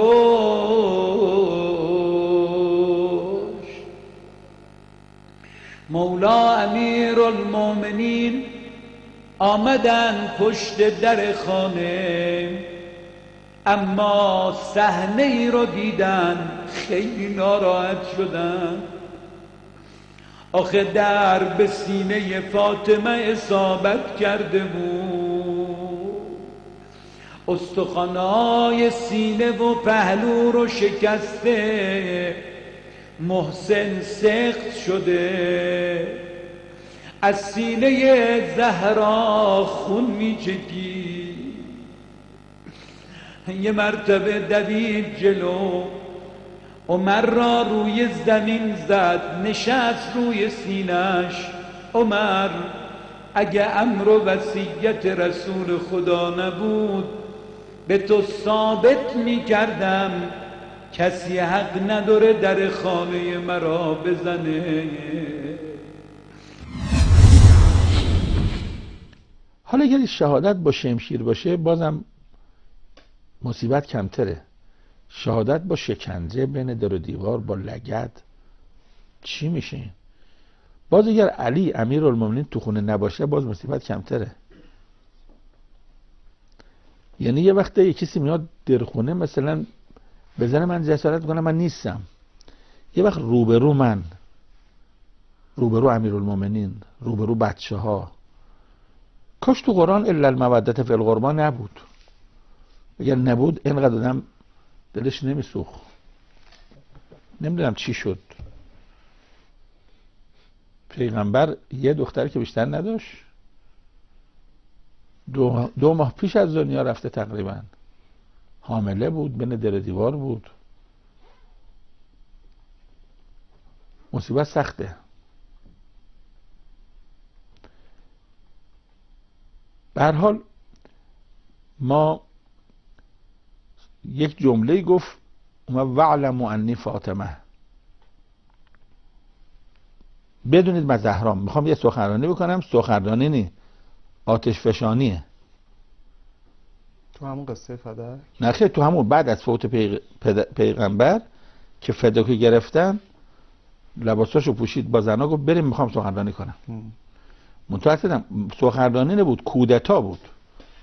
خلیفه وقت رو با استدلال، با قرآن، یک سخنرانی که اولش هم وعلموا انی فاطمه. و جالب اینه که خطبه حضرت زهرا رو امامان ما یاد بچه‌هاشون میدادن، میگفتن حفظ کنید، مثل آیت الکرسی. ما امروز کمتر میخونیم متاسفانه. یکی از علما اومده این خطبه رو 11 جلد شرح کرده، هر جلدی هم تقریبا 700 صفحه، یه تاقچه کتاب. یعنی هر کلمه‌شو باز کرده، تاریخشو، مواردشو، نمونه‌هاشو. یعنی حضرت امیر از زهرا خیلی برای مظلومیت خودش استفاده کرد. این تیکه که هست من تو کتابای سنی ها دیدم، ابن بالحدید. وقتی هم دیدم من منقلب شدم. حالا حضرت امیر زهرا رو سوار الاغ کرد، تو تاریکی میرفت در خونه اصحاب. میگفتن فاطمه اومدی چه کنی؟ یا علی اومدی چه کنی؟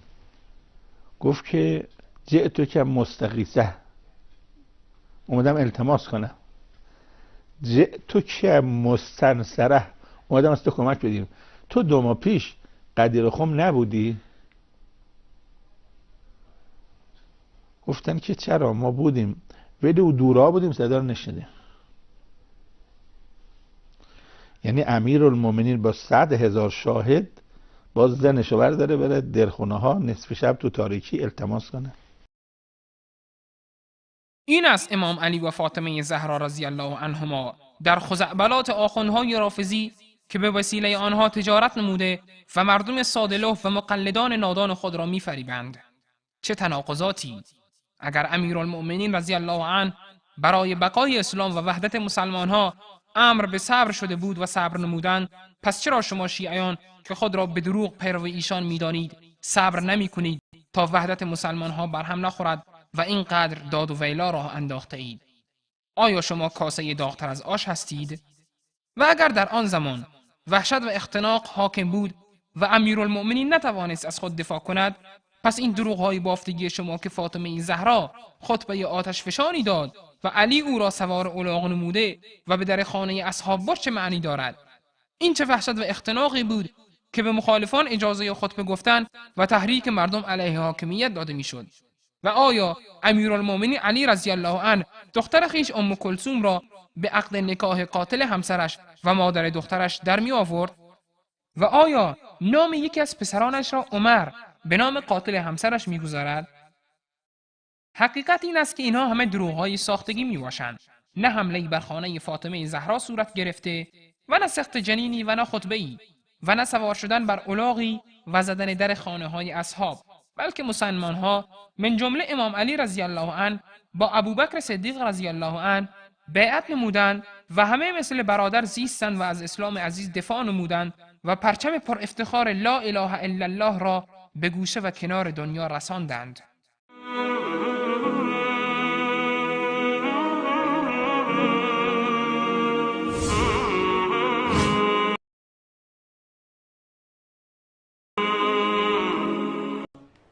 بسم الله الرحمن الرحیم.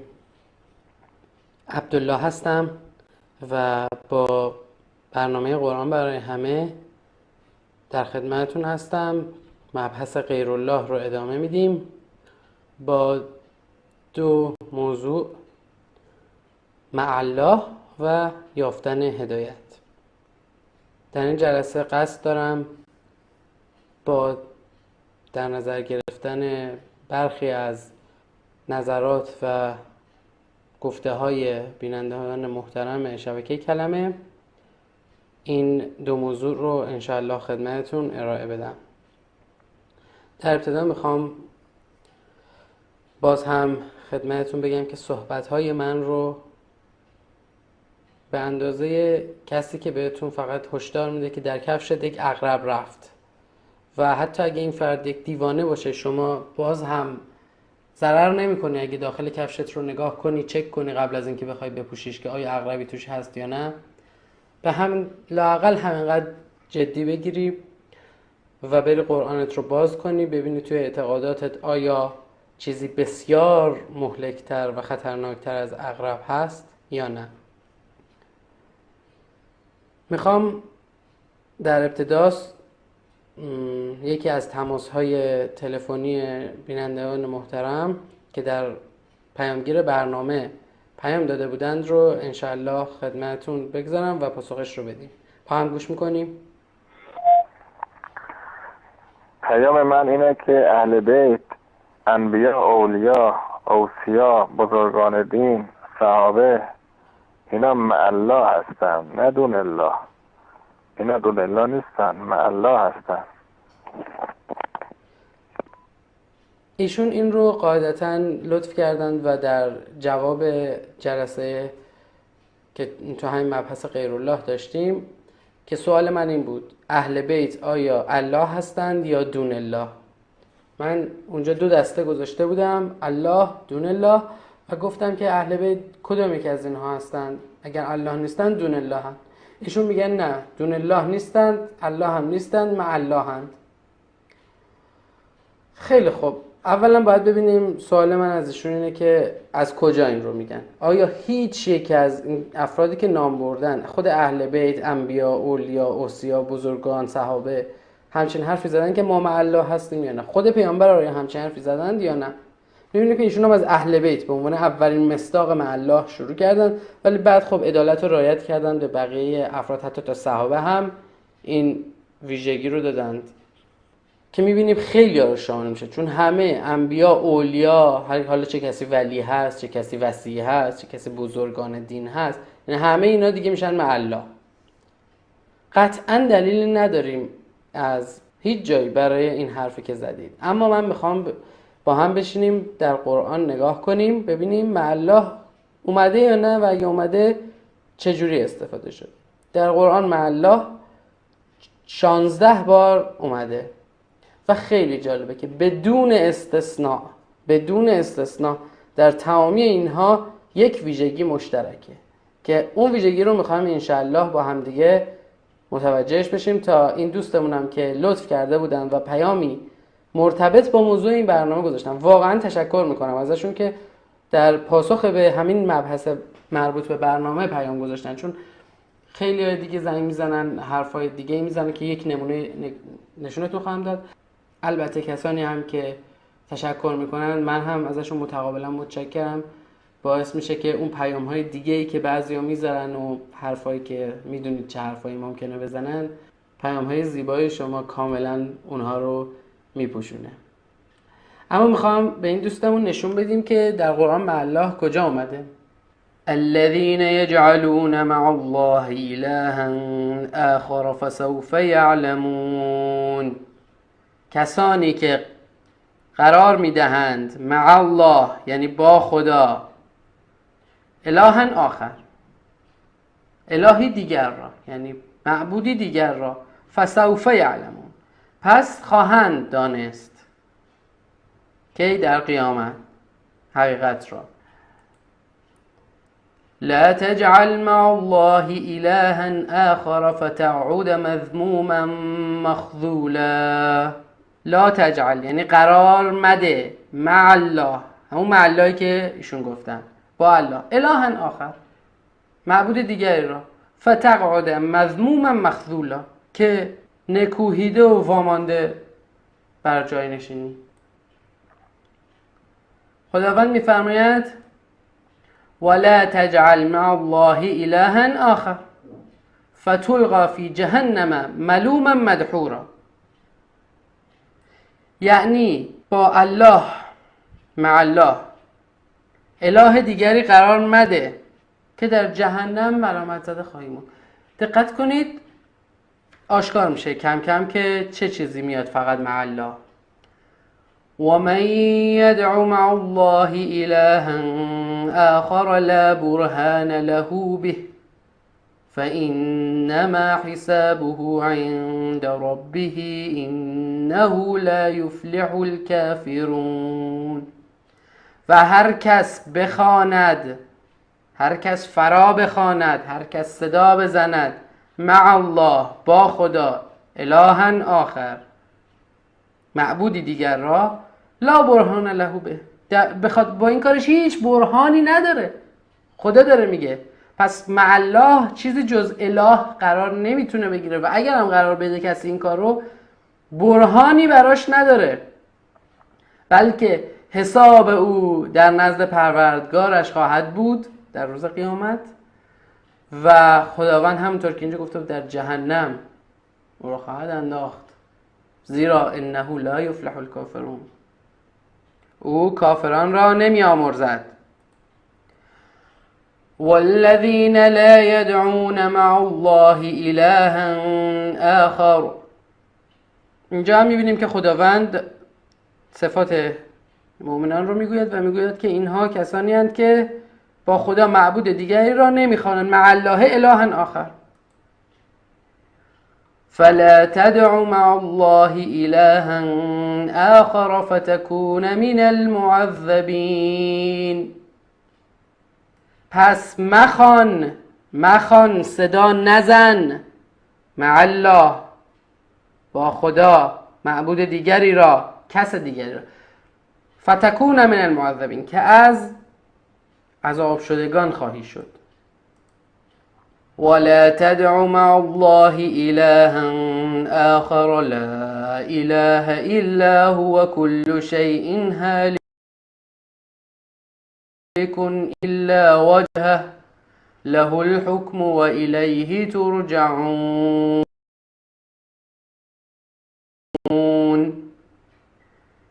و نخوان، لا تدعو دعا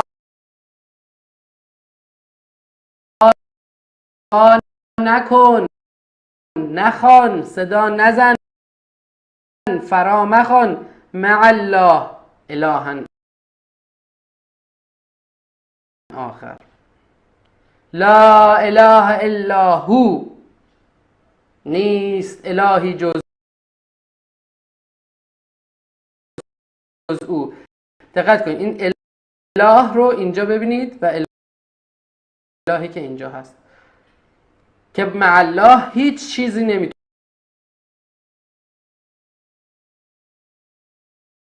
بیاد. کل شیء هالک الا وجهه، هر چیزی هلاک میشه جز وجه او، جز پس هر چیزی، همه این اولیا، اوصیا، صحابه، پیامبر، اهل بیت که گفتی هالکن، یعنی که هلاک شونده، الا وجهه له الحکم، حکمم از آن خداست. میگه لهو، نمیگه برای ایناست حکم، له الحکم و الیه ترجعون، و به سوی او باز میگردید. الذي جعل مع الله إلها آخر فألقياه في العذاب الشديد.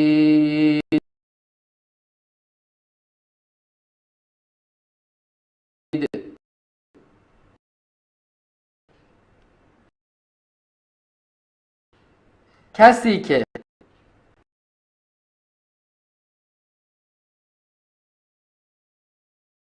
قرار دهد با خدا معبودی دیگر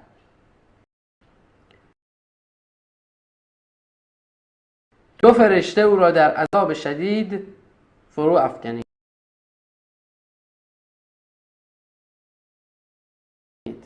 ای دو فرشته، مخاطبش اینجا مثنی آمد.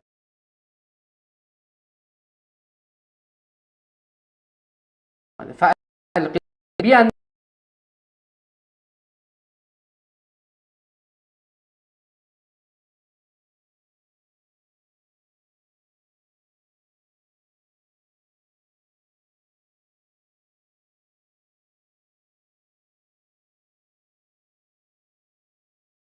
در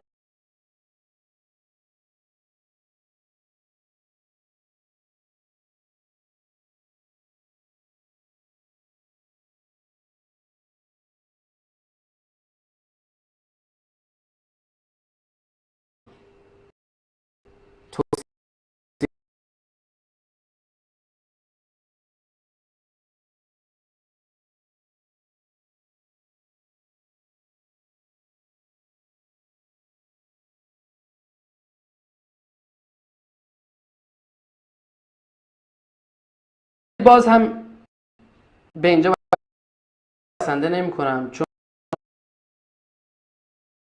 میخوام همه با هم اگر میتونید برید صفحه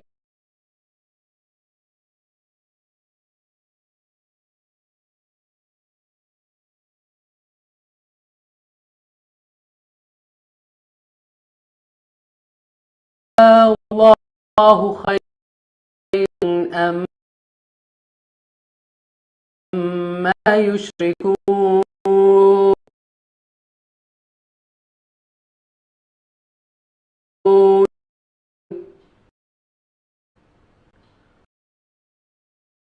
آیا خدا بهتر است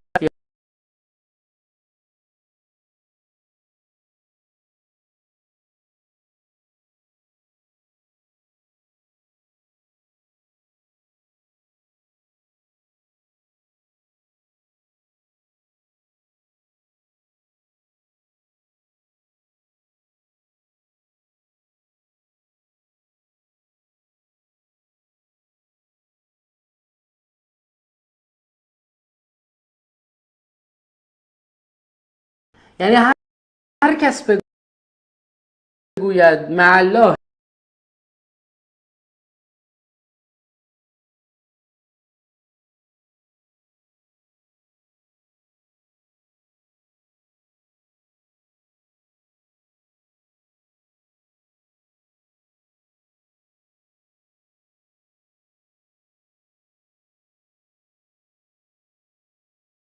لا يعلمون،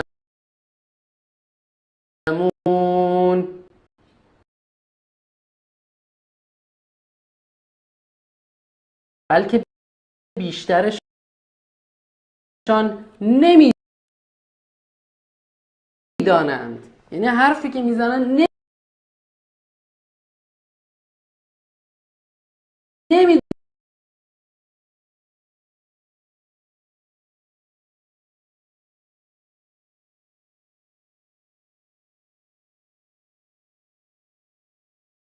را چون وی را بخواند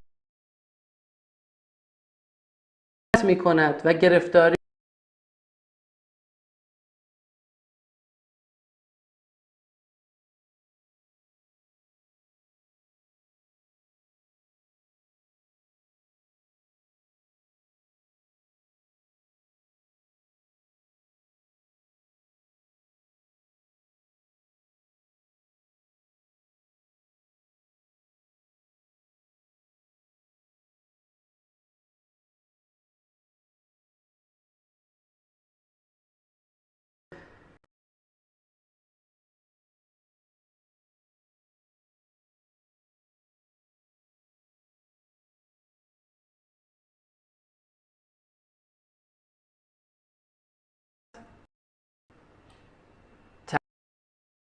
تعالی الله عما یشرکون.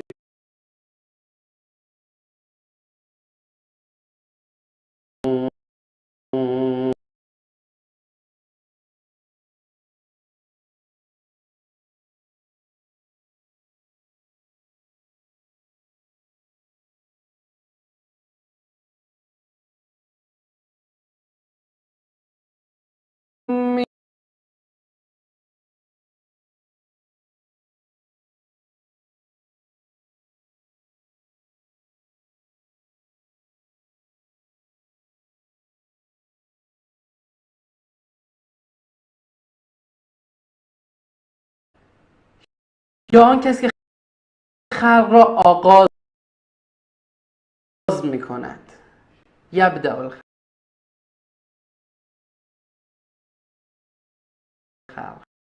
یعنی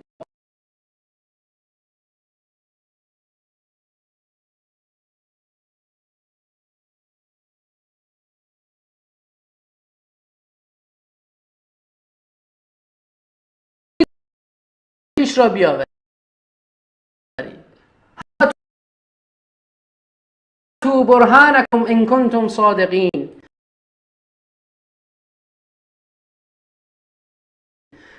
خیلی مهمه این، انقدر این آیه و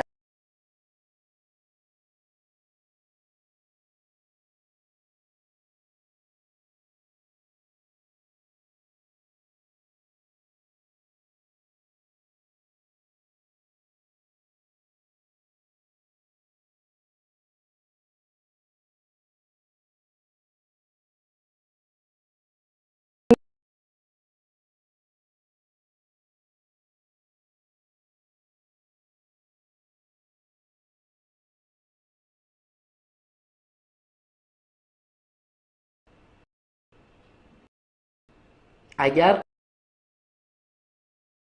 غیر از قرآن زنید برهانی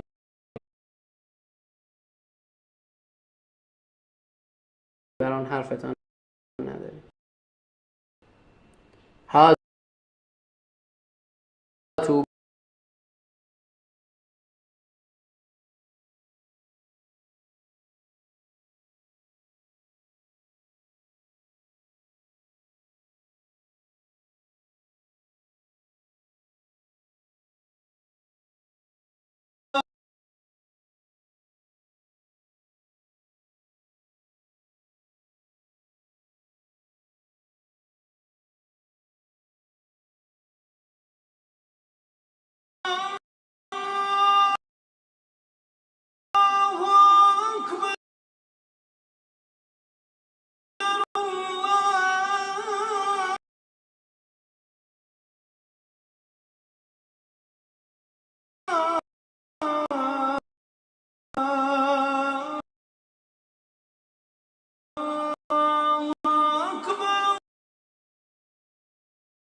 محمد رسول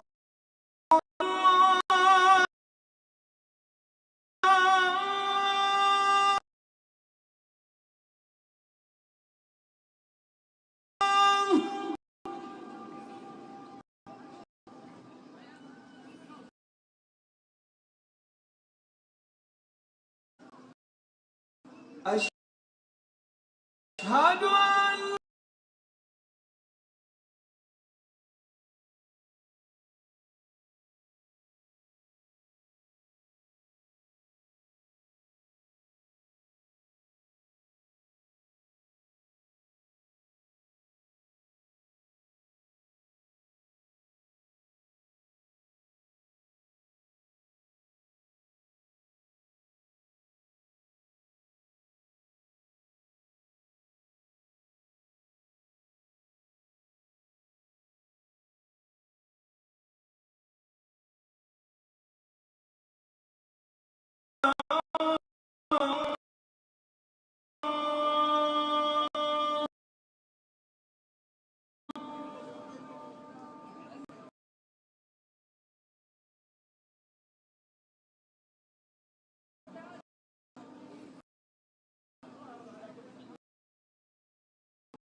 حي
تردید دارن.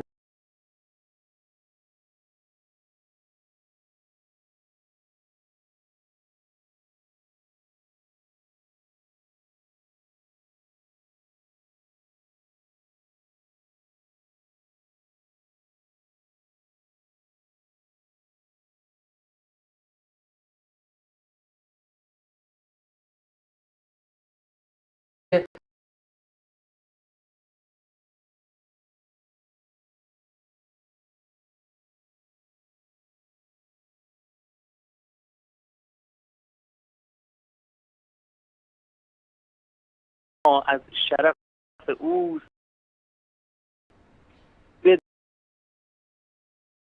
بدانید همه مرکز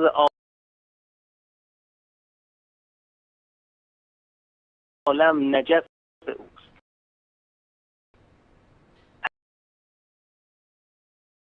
علی کیست؟ همانی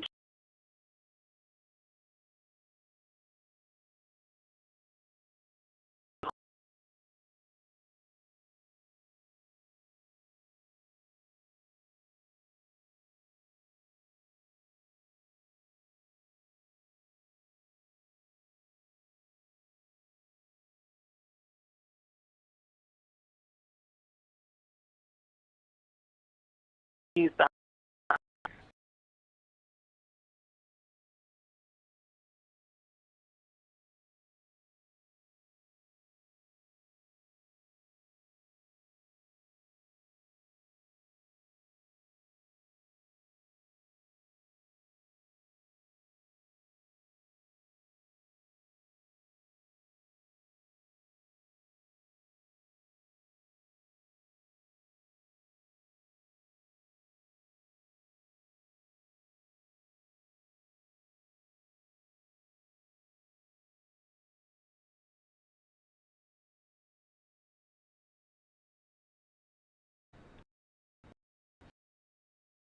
اول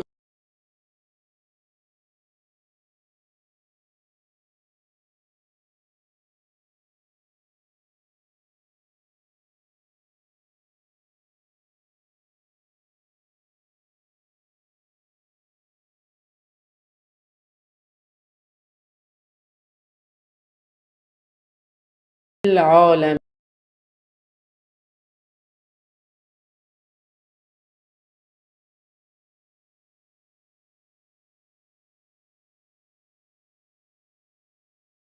شاعرها و به این نکته جالبی رسیدم که اولین مدیحه در پارسی ظاهرا در سیستان به وسیله محمد سگزی، حالا هر جور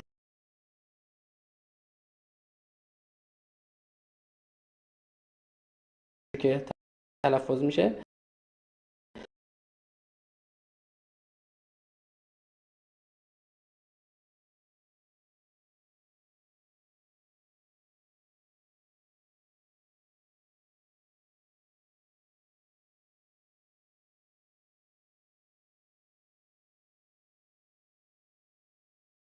چهار تا سکه میندازه و اینا برای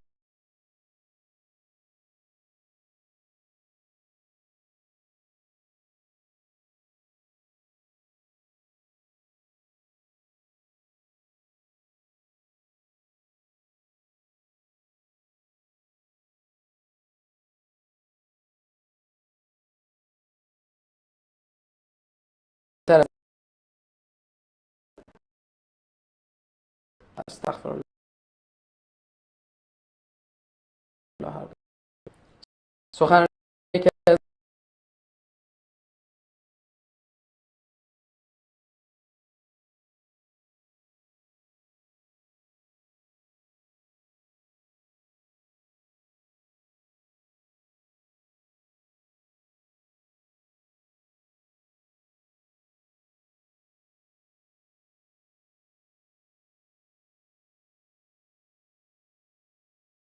مطلق الله رو به اونا نسبت بدن.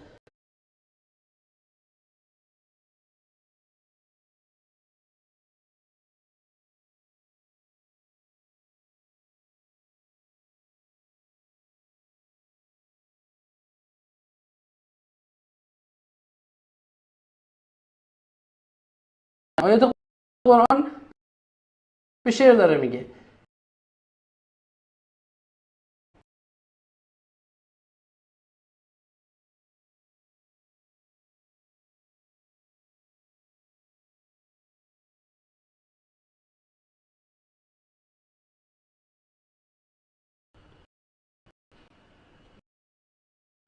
بگو گواهی چه کسی از همه برتر است؟ بگو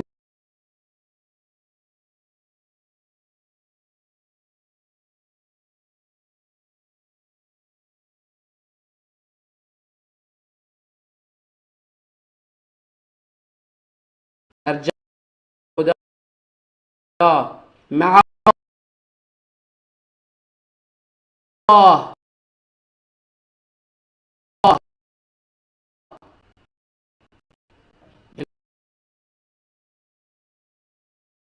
اخرى، خدایان دیگه.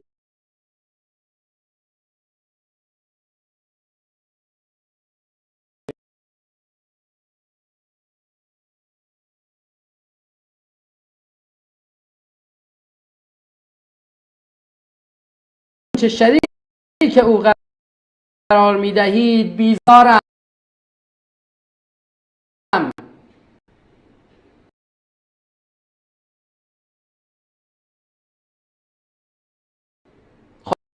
خداوند میفرماید بگو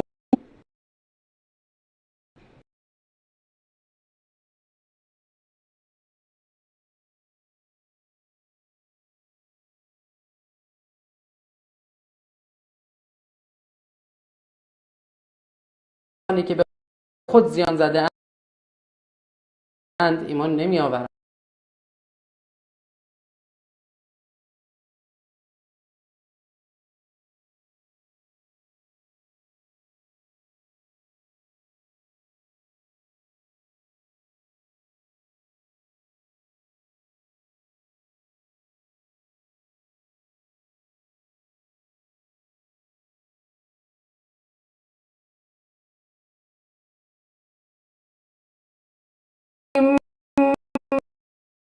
من افترى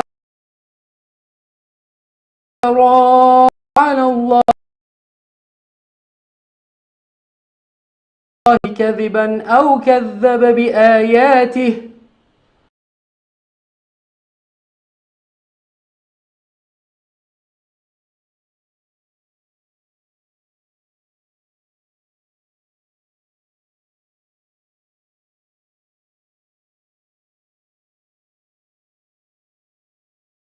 تقسیم میکنی اله مع الله إنه لا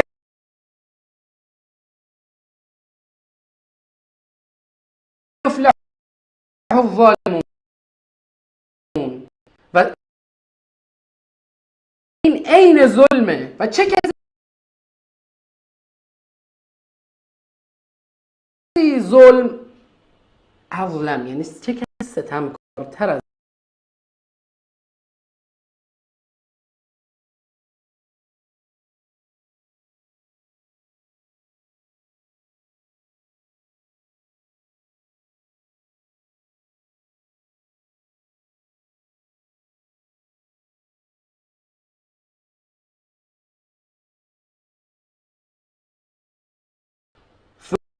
ثم لم تكن فتنتهم إلا أن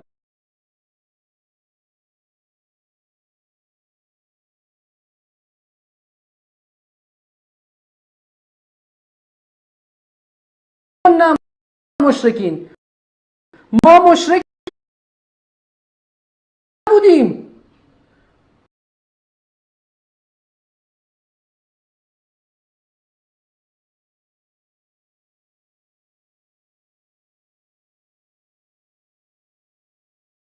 والله قسم میخورن میگن این رب ماست، میگه والله ربنا.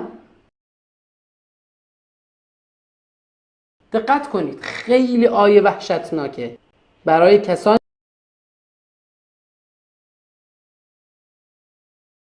که بخوان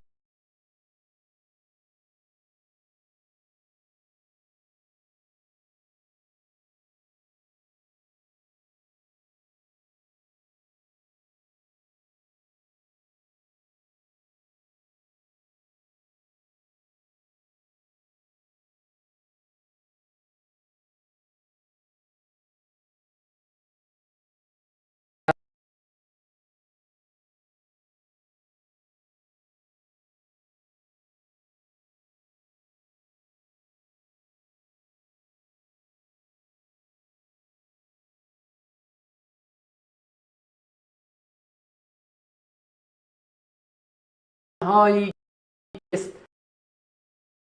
تلاششان در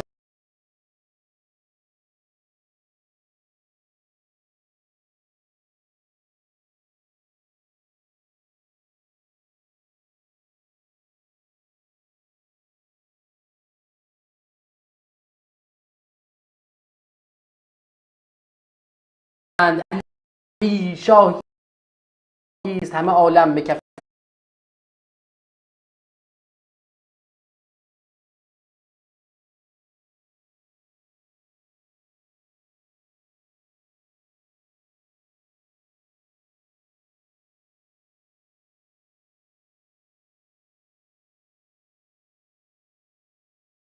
میخوام از روی ترجمه بخونم.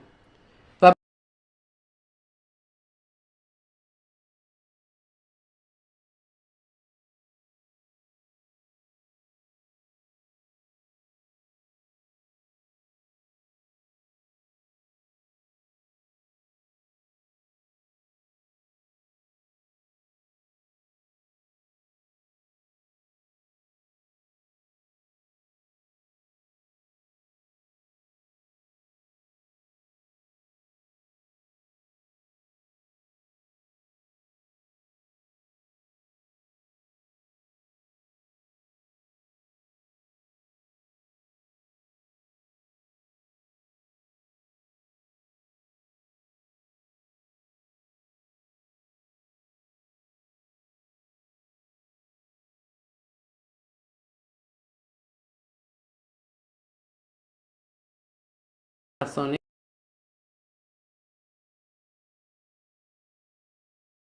پیشینیان نیست. خیلی